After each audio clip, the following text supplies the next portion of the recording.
La maison du parti RDPC de Tchon, transformée en un lieu de pèlerinage.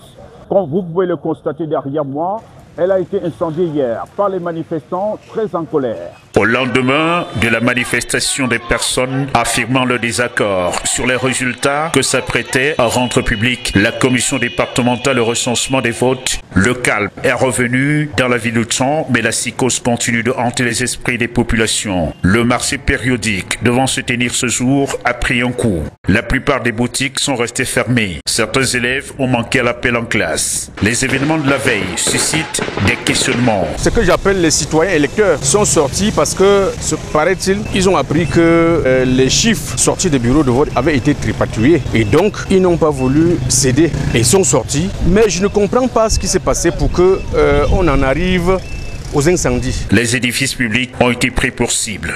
À la commune de Tchon, 3 véhicules et un tricycle de collecte des ordures sont partis en fumée. Le bâtiment annexe du palais de justice, construit à l'époque allemande, a été réduit en cendres. Les belligérants vont par la suite vandaliser l'agence d'élection de Cameroun de la Ménois avant de s'en prendre au domicile de certains responsables politiques de la ville, en l'occurrence la résidence du recteur de l'université de Tchon au quartier Mingmeto. Ici, ils sont stoppés par le colonel Abassadou et ses éléments. Une dizaine d'assaillants sont interpellés.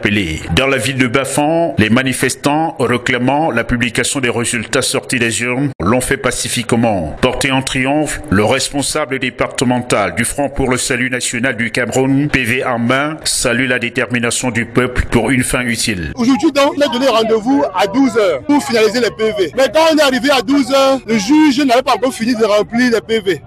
Ça a pris du temps. C'est ce qui a fait monter la pression. Les gens ont commencé à avoir peur que peut-être j'étais en train de négocier quelque chose. C'est ainsi qu'à partir de 17h30, la foule a commencé à sortir. Ils avaient raison de penser, parce que par le passé, ça a été fait. Mais aujourd'hui, par la détermination du peuple, le résultat est là. Dans ce contexte post-électoral, n'y a-t-il pas eu 2 poids 2 mesures dans la gestion de ces crises dans les villes de Tchon et Bafan, s'interroge l'opinion publique. Sur les cendres du bâtiment annexe du palais de justice de Tchon, nous sommes Robert Keye, Leclerc Sakem, Equinox Télévision.